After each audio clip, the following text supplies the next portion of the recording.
నారా లోకేష్ గారు ఇప్పటివరకు ఆయన చేసిన ఏదైతే సేవలున్నాయో ప్రజలకి అధికారంలోకి వచ్చినా, అధికారంలోకి రాకపోయినా గూడా ఎవరెవరికైతే సహాయం చేశారో వాళ్ళందరూ గూడా నారా లోకేష్ గారిని ఎప్పటికి గుర్తుంచుకుంటాం అని చెప్పేసి అనేక సందర్భాల్లో చెప్పారు. వాటికి సంబంధించిన ఉదాహరణలు ఎన్నో చూసాం మనం. వాట్సాప్‌కి సంబంధించి కావచ్చు, ఇలా సోషల్ మీడియా వేదికగా ఇంకా ఆయన స్పందించే తీరు చాలా వేగంగా స్పందించను అని చెప్పేసి ఇప్పటికే రాష్ట్ర ప్రజానీకం కూడా ఆయన కొనియాడుతున్నటువంటి పరిస్థితి. తాజాగా చూసుకుంటే నిన్నటి రోజున ఎవరైతే అవయవ దానం చేద్దాం అనుకున్నటువంటి ఒక వ్యక్తి చెరుకూరి సుష్మా అనేటువంటి వ్యక్తి బ్రెయిన్ డెడ్ అయి మరణించడం ద్వారా ఆవిడ గుండెని అవయవ దానం చేయాల్సింది వాళ్ళ కుటుంబ సభ్యులు నిర్ధారించుకోవడంతో దానికి సంబంధించిన పూర్తి ఏర్పాట్లు నారా లోకేష్ గారు అతి తక్కువ సమయంలో చేసినందుకు మరొకసారి ఆయన ప్రజల మనసును చొరగొన్నట్టు అర్థమవుతోంది. ఇదే అంశానికి సంబంధించి మనం పూర్తి వివరాలు తెలుసుకుందాం. మనతో ఉన్నారు సీనియర్ జర్నలిస్ట్ దుర్గా కుమార్ గారు. సార్ నమస్కారం అండి. నమస్తే వెంకట్ గారు, మన లియో వీక్షకులకు కూడా నమస్కారం. సార్ నారా లోకేష్ గారు ఇప్పటివరకు ఆయన చేసిన సేవలు అంటే అంత చిన్న వయసులోనే రాజకీయాల్లో రాకముందు నుంచి కూడా మొదటి నుంచి వాళ్ళ కుటుంబం ఏదైతే సేవలు చేసుకుంటూ రాష్ట్రానికి కొనసాగిస్తూ వస్తుందో దాన్ని వాళ్ళ వారసత్వంగా పుణుకుపుచ్చుకొని ఈయన చేస్తున్నటువంటి విధానాన్ని ఆ కుటుంబంలో ఆయనకు తండ్రికి తగ్గ తనయడం చెప్పేసి ఇప్పటికీ అనేక సందర్భాల్లో ప్రూవ్ చేసుకున్నాడు ఆయన. మరొకసారి ఇప్పుడు ఏదైతే అవయవదానం సంబంధించి ఈయన సొంత నిధులతో ఫ్లైట్ ఏర్పాటు చేసి గుంటూరు నుంచి ఆ గుండెని తిరుపతికి తరలించడం, గ్రీన్ ఛానల్ ఏర్పాటు చేయడం మరొకసారి అభినందనీయం అని చెప్పేసి అనేక మంది కొనియాడుతున్నారు. దీని గురించి మీరే అంటారు? ఏ పరిపాలకులకైనా కావాల్సింది మనసు వెంకట్ గారు. అది అందరికీ ఉంటుందా అంటే మనం చెప్పలేము. కొందరికి ఉంటుంది, కొందరికి ఉండదు. కొందరు ప్రాణాలు తీయటంలో సిద్ధహస్తులైతే కొందరు ప్రాణాలు పోయటంలో సిద్ధహస్తులు అవుతారు. అది వాళ్ళు పుట్టినటువంటి కుటుంబాన్ని బట్టి, వాళ్ళకుండే సంస్కారాన్ని బట్టి, వాళ్ళ స్వభావాన్ని బట్టి ఉంటుంది. అది అందరికీ మీరు ఇంతకుముందు చెప్పినట్టు అది వంశపారంపర్యంగా పుణికిపుచ్చుకోవటం అనేది ఒక సంస్కారానికి సంబంధించిన అంశం. కొంతమంది పార్టీకి వస్తూనే అధికారంలోకి రావాలంటేనే వాళ్ళ పార్టీ పునాదులు రక్తంతో తడిపితే కానీ ఆ పనులు జరగవు. ఈ ఇళ్లకి బలిస్తారు చూసారా, అట్లాగే రాజకీయ పార్టీలు కూడా బలిస్తున్న సందర్భాలు మనం చూసాం. డాక్టర్ సునీతారెడ్డి గారు కూడా చెప్పింది, వివేకానంద రెడ్డి గారు అమ్మాయి.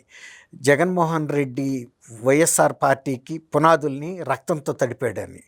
ఫస్ట్ రక్తమే ఆయన బలిచ్చిన వ్యక్తి వివేకానంద రెడ్డి, వాళ్ళ సొంత బాబాయ్. అట్లా కొంతమందికి ఏంటంటే రక్తం చూస్తే కానీ వాళ్ళకి తెల్లారదు. ప్రతిరోజు వాళ్ళకు ముందు మీరు ముత్యాల ముగ్గు సినిమా చూశారో లేదో, మేము బహుశా నేను ఇంటర్మీడియట్లో ఉన్నాగా వచ్చింది అది. బాపు గారు తీశాడు. అతను రావు గోపాలరావు దాంట్లో హీరో, విలన్ కూడా అతనే. అంటే విలన్ క్యారెక్టరే హైలైట్ అవుతుంది అనమాట. పొద్దున పూట సూర్యోదయం చూస్తూ ఉంటాడు పోర్టుకోలో నుంచి. సూర్యుడిని చూసి సెక్రటరీతో అంటాడు, సెక్రటరీ చూస్తే పొద్దున్నే ఆకాశంలో మర్డర్ అయినట్టు లేదు అంటాడు. అట్లా అతని దృక్పథం ఏంటంటే, ఒక కవి చూస్తేనేమో ఒక తేజస్తో సూర్యుడు ప్రపంచాన్ని పరిపాలిస్తున్నానికి వస్తున్నట్టు కనిపిస్తుంది, అతనికి మర్డర్ కనపడింది ఎందుకంటే ఎర్రగా ఉంది కాబట్టి. అట్లాగే కొంతమంది పార్టీల వాళ్ళకి ఏంటంటే ఎక్కడైనా ఎప్పుడైనా విధ్వంసం దగ్గరికి వెళ్ళి కూడా నవ్వుతా పలకరించే ముఖ్యమంత్రులు మనం చూసాం. తర్వాత రైల్వే యాక్సిడెంట్లు అయితే అక్కడ బాధితుల దగ్గరికి వెళ్ళి నవ్వుతా పలకరిస్తారు. వరద బాధితుల దగ్గరికి వెళ్ళి ఏ సందర్భంలో ఎట్టా ఉండాలో కూడా వాళ్ళకి అసలు తెలీదు. అంటే ఆ బాధలో వాళ్ళు మనసు పెట్టరు. అతను ఎప్పుడు కొన్ని డ్రీమ్స్లో ఉండే పరిపాలకుల్ని మనం ఈ మధ్యలో కూడా చూసాం. అట్లా ఆ సైకో మనస్తత్వం కాకుండా, ఇప్పుడు నిన్న మీరు అన్నారు ఒక ఆమె చనిపోయింది, బ్రెయిన్ డెడ్ అయింది, ఎట్టి పరిస్థితుల్లో ఆమె బ్రతికే అవకాశం లేదు. ఉన్న పనికొచ్చే అవయవాల్ని ఎవరికి దగ్గరలో అందుబాటులో ఉంటే వాళ్ళకి ఇవ్వడానికి వాళ్ళు సిద్ధపడ్డారు. కానీ హార్ట్ కావాల్సిన ఒక పేషెంటు సిద్ధంగా తిరుపతిలో ఉంది. ఈ అమ్మాయి గుంటూరులో ఆర్ట్ని తీసి పంపాలి, గ్రీన్ ఛానల్ ద్వారా పంపాలి. వాళ్ళు చివరి వరకు చూశారు, ఎవరు అంత తిరుపతి రాక పంపడానికి ఏర్పాట్లు తగినట్టు అవ్వటం లేదు. దానికి వెంటనే లోకేష్ గారి దృష్టికి తీసుకెళ్లారు. లోకేష్ గారు ఎట్లా ఆలోచించాడంటే, ఇక ఇది బై రోడ్ గ్రీన్ ఛానల్ వెళ్ళే అవకాశం తక్కువ, చాలా కష్టపడాలి, ఇన్ని పోలీస్ స్టేషన్లని ఇన్ని అలర్ట్లు ఇచ్చుకుంటా ఇంతమందిని ఆపి ప్రజా జీవనాన్ని స్తంభింపజేసే కంటే దాన్ని వెంటనే గన్నవరం వరకు తీసుకొచ్చేసి గన్నవరంలో స్పెషల్ ఫ్లైట్ పెట్టి వెళ్ళి తిరుపతి తీసుకెళ్ళిపోతే చాలా వ్యయ ప్రయాసాలు తగ్గుతాయి. తర్వాత పేషెంట్ అక్కడ తొందరగా వెళ్ళి ఆపరేషన్ మొదలెట్టగలుగుతారు అనే ఉద్దేశం మీద. అది ఒక పరిపాలకుల్లో ఉండాల్సింది ఏంటంటే ఇమ్మీడియట్గా స్పందించాలి, దానికి తగ్గ ఆదేశాలు ఇవ్వాలి, వనరులు చూసుకోవాలి.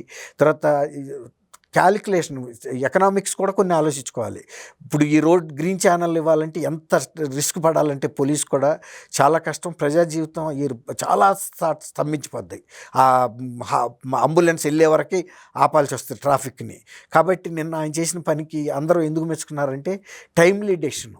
గబాల్న దాన్ని అక్కడ వాళ్ళు ఆ ఆర్ట్ని తొలగించారు గుంటూరులో, వెంటనే బై అంబులెన్స్ ద్వారా స్పెషల్ ఎయిర్ క్రాఫ్ట్ రాక తీసుకెళ్లారు. ఎయిర్ క్రాఫ్ట్లోనేమో తిరుపతికి వెళ్ళిపోయింది. ఆ తిరుపతిలో హాస్పిటల్ వరకు లోకలే కాబట్టి ఈజీ. అందులోనూ ఇక్కడ ఫ్లైట్ ఎప్పుడైతే టేక్ ఆఫ్ అయిందో గన్నవరంలో వితిన్ 50 minutes లోపల తిరుపతి రేణిగుంటలో ల్యాండ్ అవుతుంది లెక్క. ఆ తిరుపతి అక్కడి నుంచి వెంటనే గ్రీన్ ఛానల్స్ క్లియర్ చేసుకుంటూ వెళ్ళారు. అది మానవత్వం అనేది ఉండాలండి పరిపాలకులకి. అంతే తప్ప మేము మా కుటుంబం వరకు బాగుంటే చాలు, మిగిలిన వాళ్ళు ఎట్లా పోయినా పర్వాలేదు అట్లా. ఇప్పుడు జగన్మోహన్ రెడ్డి గారి పరిపాలనలో కూడా ఆ కఠినత్వం వల్లనే కదా ఆయన 150 స్థానాలు ప్రజలు ముందిచ్చి, తర్వాత ఆయన పరిపాలన చూసిన తర్వాత, ఆయన మనస్తత్వం చూసిన తర్వాత, ఆయన వ్యవహార శైలి చూసిన తర్వాత, ఆయన స్వభావం చూసిన తర్వాత ఇట్లాంటి కఠినాత్ముడిని మనం ముఖ్యమంత్రిగా ఎన్నుకున్నందుకు బుద్ధి వచ్చిందిరా బాబు అని ఈ ప్రభుత్వాన్ని ఎన్నుకున్నారు. మరి ఈ ప్రభుత్వంలో ఆ మానవత్వం కూడా కనపడలేదు అనుకోండి, వీళ్ళకైనా అదే అవుతుంది ఎవరికైనా. కాబట్టి మనుషుల్లాగా ప్రవర్తిస్తే ప్రజలు కూడా ఆదరిస్తారు ఎవరినైనా పాలకుల్ని. ఇప్పుడు ఆయన్ని సొంత కుటుంబం కూడా ఎందుకు ఆదరించలేదు? వాళ్ళ బాబాయినే చంపాడు, తర్వాత ఆ అమ్మాయిని డాక్టర్ సునీతారెడ్డిని బెదిరిస్తున్నాడు, నువ్వు ఈ కేసుని పట్టించుకోవద్దు, వదిలేసేయి, మమ్మల్ని ఇబ్బందిలో పెడతావా అని. అట్లా ఎక్కడికక్కడ ఏ రాజకీయ లబ్ధి కోసం ప్రజల మీదే దాష్టికాలు చేసి ఇంతమంది దళితుల మీద చేశాడు. ఏ వర్గం ఆయన వదిలిపెట్టాడు? ఇప్పుడు అన్ని వర్గాలు తిరగబట్టే కదా ఈ పరిస్థితి వచ్చింది. అట్లాగే ఆయనకి గతంలో కూడా ఈ హాస్పిటల్స్ పట్ల కానీ, తర్వాత ఆరోగ్యశ్రీ డబ్బులు ఇవ్వటం కానీ ఇన్ టైం ఇవ్వటం వలన కనీసం మూడు సార్లు వాళ్ళు నోటీసులు ఇచ్చి ఆపారు. తర్వాత ఇంకోటి ఏంటంటే మందులు సప్లై చేసేవాళ్ళు, వైద్య పరికరాలు సప్లై చేసే జాతీయ స్థాయి సంఘాలు కూడా మేము ఆంధ్రప్రదేశ్కి చెయ్యము, మాకు డబ్బులు ఇవ్వటం లేదు. ఆసుపత్రుల్లోకి, ప్రభుత్వ ఆసుపత్రులకు వెళ్ళేదే పేదవాళ్ళు, వాళ్ళకి కావాల్సిన మందులు వైద్య పరికరాలకి కూడా నువ్వు డబ్బులు ఇవ్వకపోతే ఏం చేసినట్టు? సొంత వాళ్ళకి ప్రాజెక్టులు బిల్లులు పాస్ చేసుకుని ప్రాజెక్టులు పూర్తి అవ్వలేదు. ఇప్పుడు ఆయన పులివెందుల్లోనే ఎన్నో కోట్లు, అంటే ఒక 80 కోట్లు 90 కోట్లు కాంట్రాక్టర్కి ఇళ్ళు కట్టకుండానే ఇచ్చేశారు, పేదలకు సంబంధించిన ఇళ్ళు. అతను ఒక ఎమ్మెల్యే, వైఎస్ఆర్సీపీ పార్టీకి చెందిన వ్యక్తికి. ఆయన సొంత నియోజకవర్గంలో కూడా అదే పరిస్థితి ఉంటే, భారతిరెడ్డి గారు వెళ్ళినప్పుడు కూడా వాళ్ళు అక్కడ ఫిర్యాదు చేశారు కదా, ఇక్కడ పేదల ఇళ్ళు కట్టడం, జగనన్న ఇళ్ళు సరిగా జరగలేదని చెప్తే ఆమె కూడా విస్తుపోయింది. కరెక్ట్గా ఎన్నికల ముందు ప్రచారానికి వెళ్ళింది. తర్వాత భాస్కర్ రెడ్డి అనే రైతు కూడా చెప్పాడు, ఏంటమ్మా మీ ఆయన మాకు వినపడ్డు, తర్వాత మా పాస్ పుస్తకాల మీద ఆయన ఫోటో వేయాల్సిన అవసరం ఏముంది, ఆయన ఏమన్నా మాకు ఇచ్చాడా అని అడిగితే ఆమె కూడా ఏం సమాధానం చెప్పలేకపోయింది. అంటే ఆమె ఏమనుకుందంటే నియోజకవర్గంలో అన్న, రాష్ట్రంలో ఏది ఎట్టా ఉన్నా నియోజకవర్గంలో అన్నా సక్రమంగా జరిగింది అనుకుంది. ఆయన ముఖ్యమంత్రి నియోజకవర్గంలో కూడా సక్రమంగా జరగలేదనేది అర్థమైపోయింది. అంటే సొంత మనుషులు కాబట్టి ఇళ్ళు కట్టకుండానే బిల్లులు ఇచ్చేస్తారండి. అది ఎంత కుంభకోణం అయింది ఇప్పుడు.